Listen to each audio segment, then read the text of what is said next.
My life has always been complicated.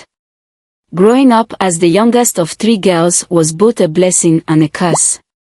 While my sisters had a strained relationship with my dad, I was the one who shared a special bond with him.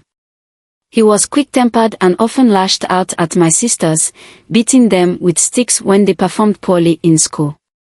The most frightening incident was when he nearly attacked my mom with a metal rod. My eldest sister, who was 9 years older than me, had to grab a knife and threaten him before he stopped. I was too young to remember that, or maybe my mind blocked it out, because my experience with him was different. To me, he was a loving father.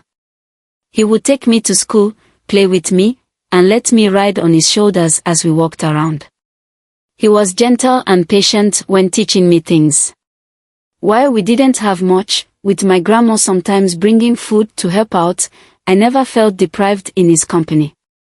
We lived in an unfinished house with an empty room we used as a toilet, digging holes for our business and covering them when they were full.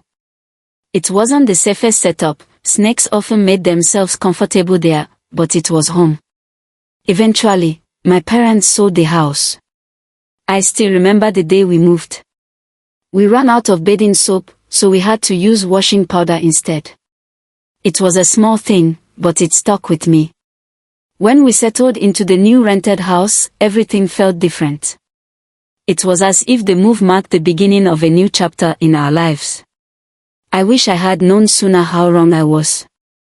At first, everything seemed perfect after we moved into the new house. We had friendly neighbors, and I loved playing with their kids. It felt like we had found some stability, a fresh start. But at home, things were changing, subtly at first, then more and more noticeably.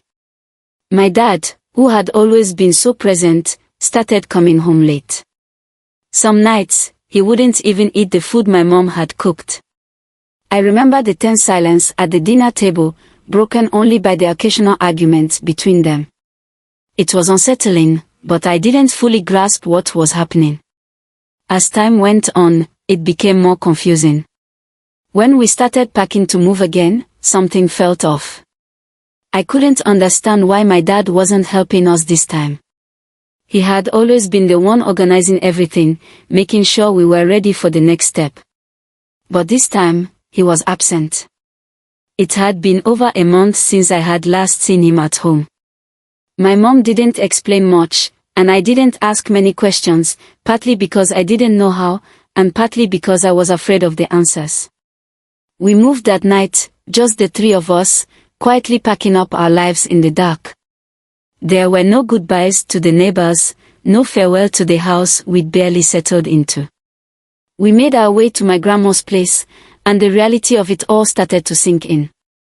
Something had changed, and nothing would ever be the same again. Life at my grandmother's house was a completely different world.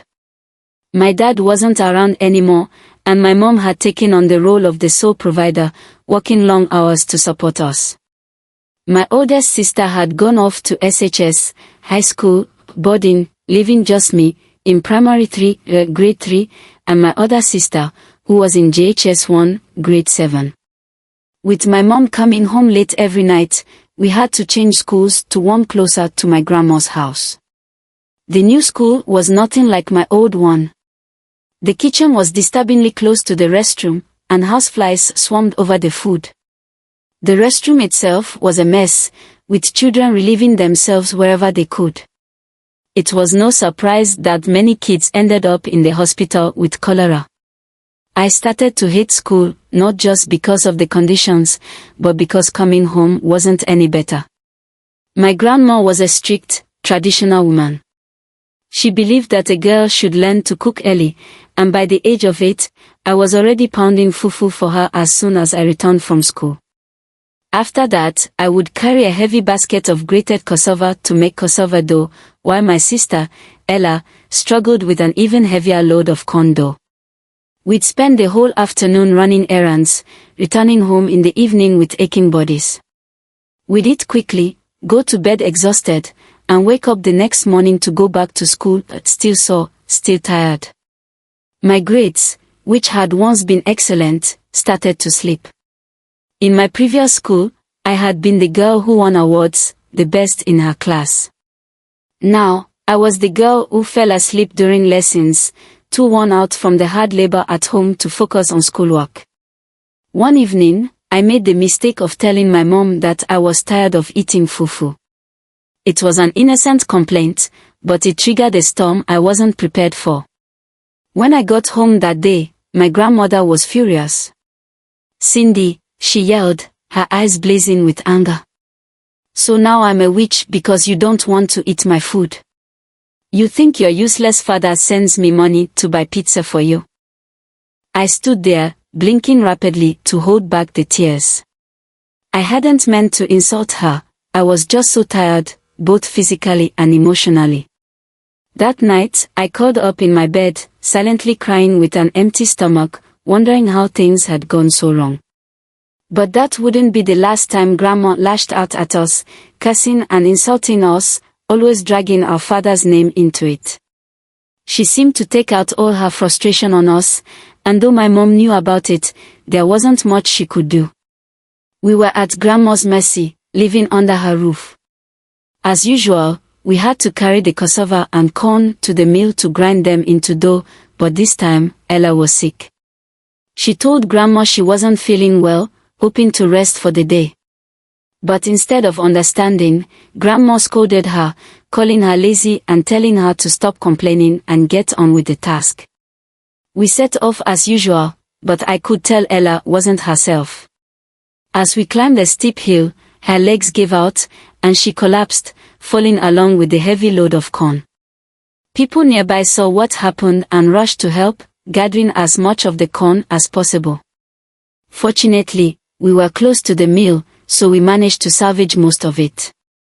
Still, when we returned home, Grandma immediately noticed that the amount of corn dough was less than usual.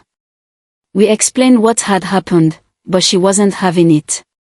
She was furious, convinced that Ella had done it on purpose. It was just another burden for us to bear. No matter what we said, Grandma always seemed to believe the worst. At some point, my dad reappeared in our lives, though I can't remember exactly when. He started sending money and paying our school fees, which was a relief. We switched to a new school, one that was much better than the previous one. I remember getting to keep a small amount of money for myself, and as a 9-year-old, that felt thrilling. It was the first time I had a little bit of freedom, and it made me feel grown up. But Ella wasn't fazed by any of it. She had always been the quiet one, but now she seemed even more distant, almost emotionless.